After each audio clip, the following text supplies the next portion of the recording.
하나님께서 온 우주 만물을 창조하신 이후에 이 사람의 수가 급격히 증가해 나가게 되었습니다. 오늘 성경 본문에 등장하는 이 10명의 족장들의 이름이 나오고 그들이 어떻게 생육하고 번성하여 살아가게 되었는지를 우리가 말씀을 통해서 대합니다. 그도 그럴 수밖에 없는 것이 그 당시에 이 족장들의 모습을 봅니다마는 그 나이가 장수를 했어요. 장수를 해도 보통 장수가 아니라 평균 900살을 넘도록 그렇게 살았으니 그 사이에 낳는 이 자녀 그리고 그 손들은 얼마나 많았을까 우리가 상상해 볼 수 있습니다. 오늘날 우리의 모습과 비교하면 그 인간의 수명의 차이가 그야말로 엄청납니다. 아담은 930세를 살았다 그랬어요. 그의 아들 셋은 912세를 향수하고 죽었으며 그의 아들 에노스는 905세를 살았습니다. 마할랄렐은 895세를 살았고 야렛은 962세, 에녹은 365세를 살았는데 365세, 1년 365일 쉽게 기억할 수 있는데 도대체 이 에녹은 왜 이렇게 수명이 짧았을까? 성경 말씀해 보니 하나님께서 데려가셨다. 자, 이와 같은 모습이기 때문이죠. 무두셀라는 성경에 나오는 인물 중에 가장 장수를 하였는데 969세예요. 또 숫자가 외우기가 쉽죠. 앞뒤가 9자로 이루어졌고 가운데 6자다. 969세를 향수하고 죽었습니다. 그리고 우리에게 이름이 익숙한 노아는 몇 세를 살았는가? 950세를 살고 죽었습니다. 그러면 보통 900살을 넘게 살았다는 것이죠. 대단하죠? 네. 여러분들도 그렇게 사시고 싶으시죠? 아니요? 고개를 절레절레 흔드시는 분들이 계신데요. 그러면은 뭐 손주 물론이고 증손주, 고손주, 그 다음에 어떻게 되는 거예요? 고고손주, 고고고손주 아마 이렇게 그 이름을 불러야 되지 않을까 뭐 그런 생각이 드는데요. 그런데 흥미로운 것은 노아의 홍수 이후에 인간의 수명이 아주 급격히 줄어듭니다. 그래서 이 셈은 600년을 살았고 그의 아들 아르박삿은 438세를 살았고 그의 아들 셀라는 433년을 살았으며 에벨은 464세를 살았더라.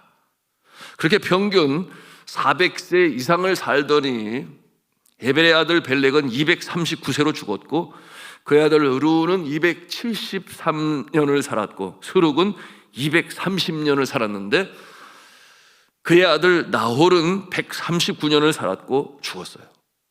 그리고 이 나홀은 믿음의 조상 아브라함을 낳았는데 그는 몇 살을 살았는가? 175년을 살았습니다.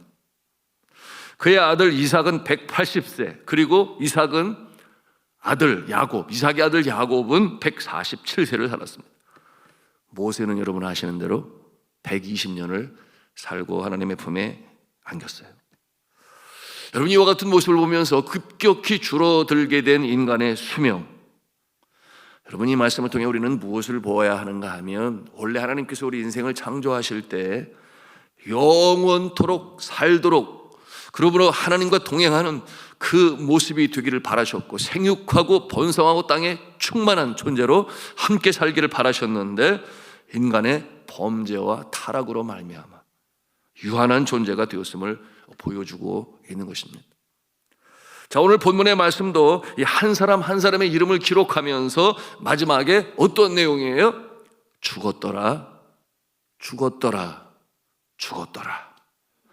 여러분 이렇게 죽었더라를 강조하고 있어요. 어떤 사람들은 이 창세기의 장수를 보면서 이렇게 생각할 수 있어요. 아이고 100년도 살기 힘든데 900년을 살다니 그 지겨워서 어떻게 살아? 뭐 이렇게 생각할 수 있습니다.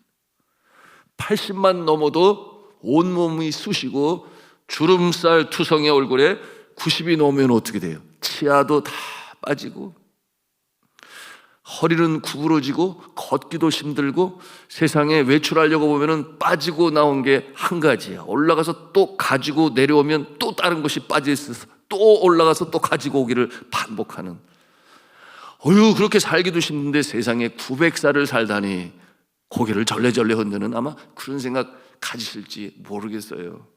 여러분, 그와 같은 상상은 잘못된 것이죠. 노아 홍수 이전의 사람들은 늙지 않으면서 젊음을 유지한 채로 천년을 살았던 것이니 여러분, 그러면 한번 살아볼 만하죠. 네, 그러면 정말 한번 살아볼 만해요. 여러분, 사망은 분명 죄의 형벌이다. 그러니 영생이 더 축복이요, 단명보다는 장수가 복이라고 성경은 우리에게 가르쳐주고 있습니다.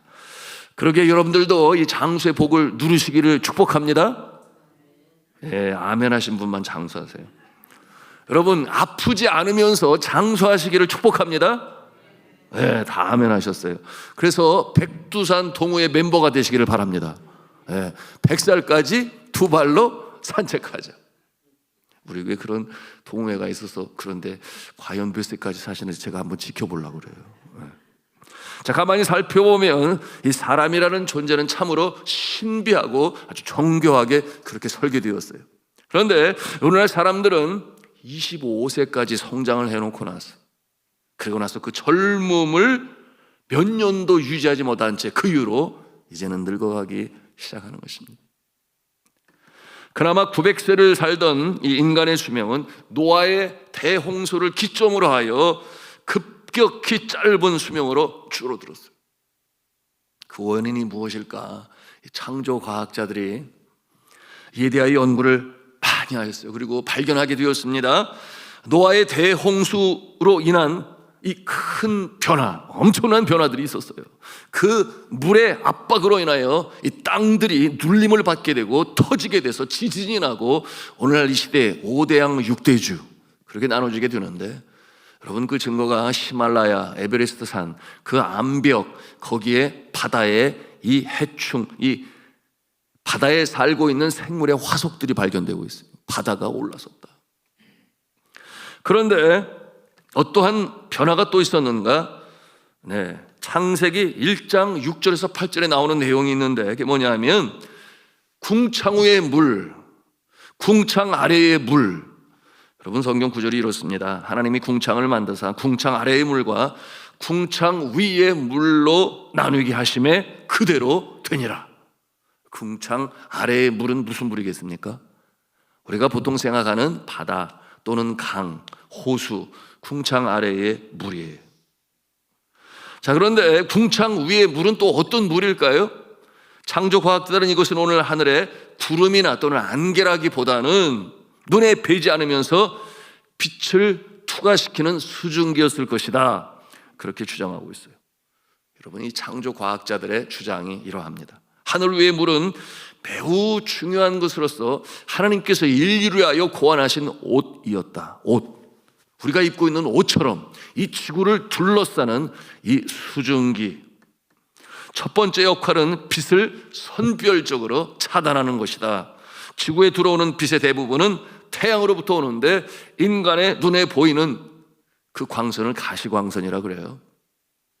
그보다 더 강한 자외선, X선, 감마선 등이 있는데, 이러한 빛들은 이 생명체 내 세포들을 파괴시키는 빛으로서 그 중에 대표적인 모습이 자외선이라 그랬어요. 그래서 이 자외선은 피부 노화의 원인이 되며 결국 사람의 수명도 감소시킨다. 이와 반대로 약한 빛인 적외선, 원적외선, 마이크로파, 라디오파 등이 있는데, 그 중에서도 원적외선은 이 생명체의 이 활력을 유지시키는 작용을 한다. 그래서 여러분, 이 원적외선, 채소나 고기 등의 음식물에 이 원적외선을 쏘여주지요. 그러면 이 신선도가 오래 유지됩니다.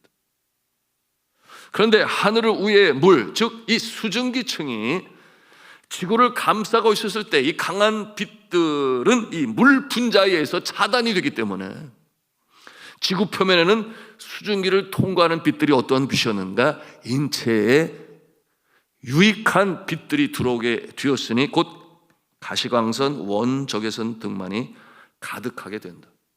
생명체의 해로운 빛들은 걸러지고 이 생명체에 활성을 주는 그와 같은 광선들이 충만하였던 환경이 어느 때의 모습이었는가? 노아 홍수 이전의 환경이었다라고 하는 것입니다. 이런 환경에서는 노아가 거의 진행되지 아니하므로 모든 생명체가 오랜 수명을 유지할 수 있었다. 그래서 노아 때까지의 평균 수명이 900세 이상이 가능했던 것이다. 그런데 노아 홍수로 궁창 위의 물이 40일 주야로 다 쏟아져 내리게 되므로 더 이상은 이 인간의 건강을 유지시켜 주었던 이 궁창의 물은 더 이상 존재할 수가 없게 되었다라고 하는 것입니다. 그럼 무엇을 보여주는 거예요?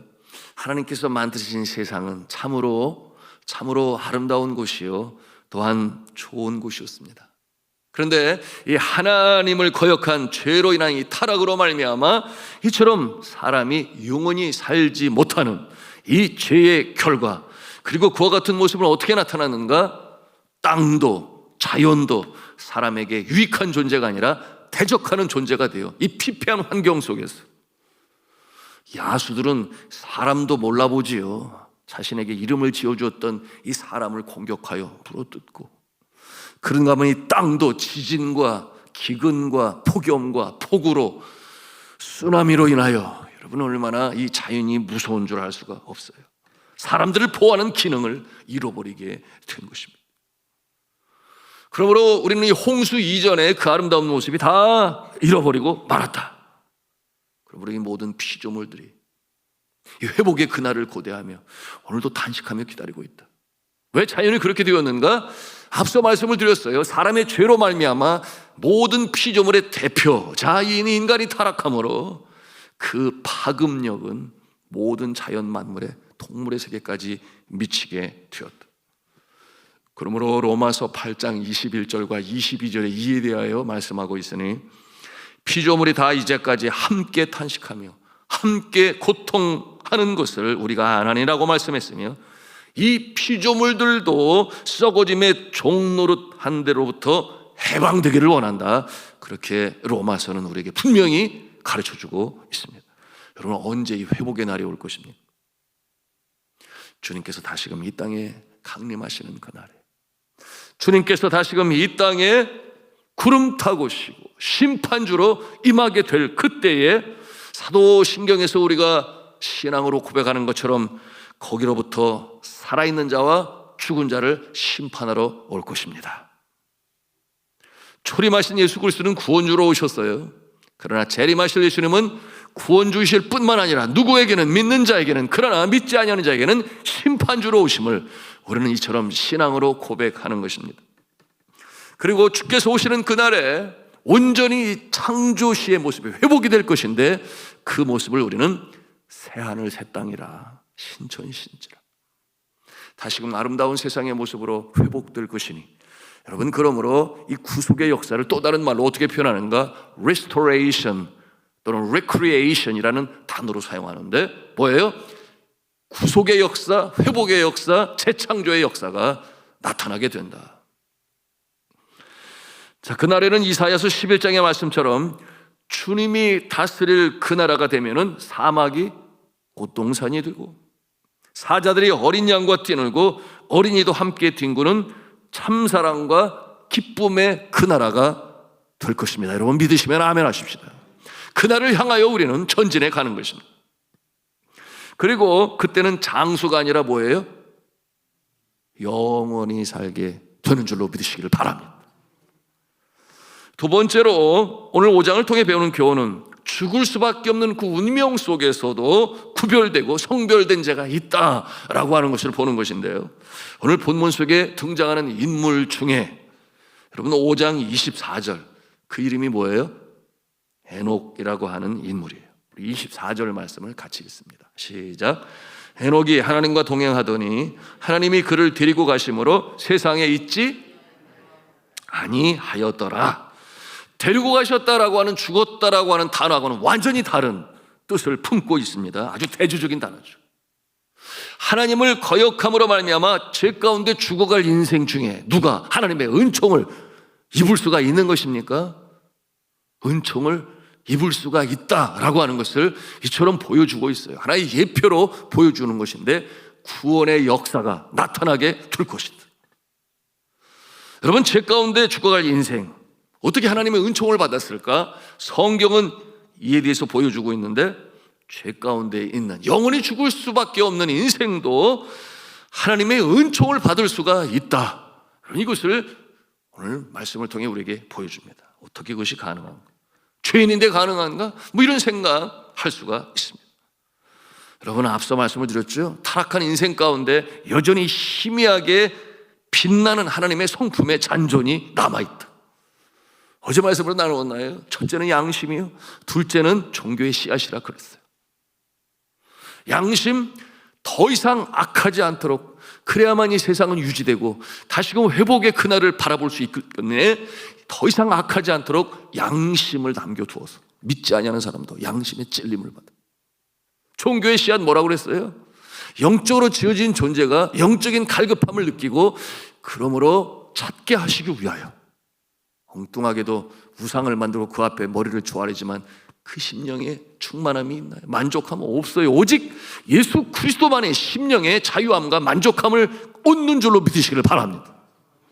자, 그런데 양심을 따라서 선을 추구하는 자들, 여러분, 그렇다고 해서 이 양심이 구원을 얻게 하는가? 그렇지 아니에요. 양심이 있다고 해서 구원받는 것이 아니라 하나님의 은총이 임할 때 구원받는 줄로 믿으시기를 바랍니다.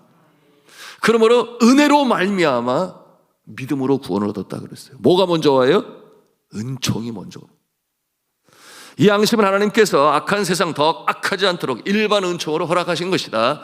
어제 충분히 나눴으므로 설명하지 않습니다만, 양심은 최소한의 인간적인 삶으로 살아갈 수 있도록 여전히 남아 있습니다. 말씀드린 것처럼 그 양심이 구원을 얻게 하느냐? 그러지는 못해요. 예수 안 믿어도 착하게 살면 되지, 이렇게 말하는 사람들에게는 분명히 가르쳐 주어야 해요.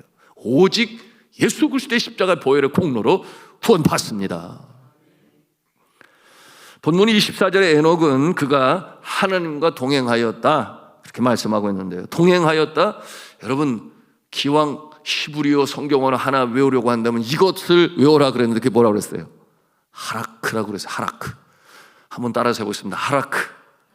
하라크가 뭐냐면 동행하였다 그런 뜻이에요. 누구와? 주님과 동행하였다. 자, 함께 걸었다 그런 뜻인데요, 따랐다 그런 뜻을 가지고 있어요.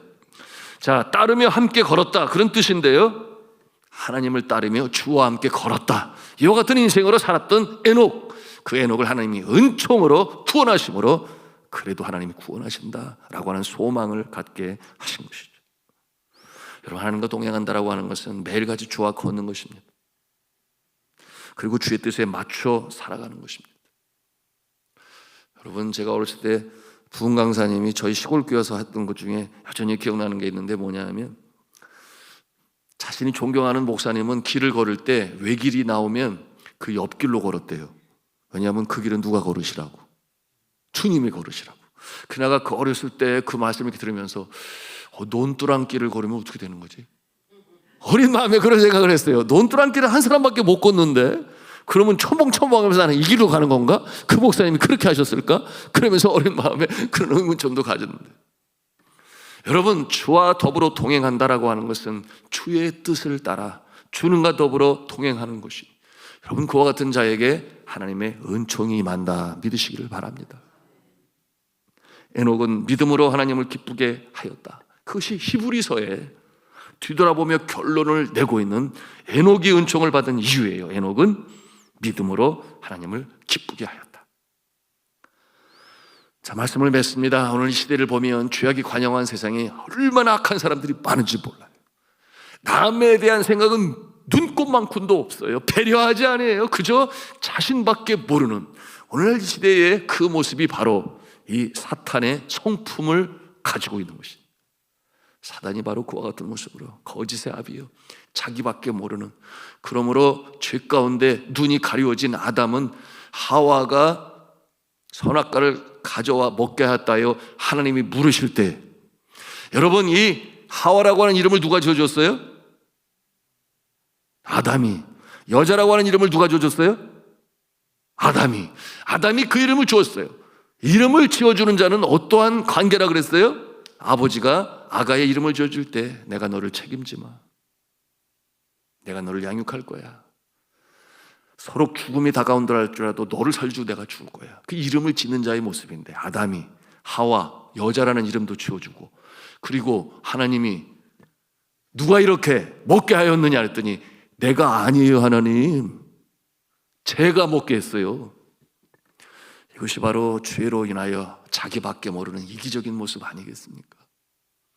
오늘 이 시대에 그런가 하면 여전히 양심을 따라서 주와 더불어 동행하고 선한 모습으로 살아 세상에 빛이 되고, 그런가 하면 소금이 되는 모습도 있는데, 여러분은 주님과 하라크의 인생으로 살아 주님의 뜻을 따라 주님과 동행하심으로 복된 인생으로 살아가시고, 그리고 하나님의 은혜와 은총을 받는 귀한 성도가 되시기를 저는 주 예수 그리스도 이름으로 축원합니다.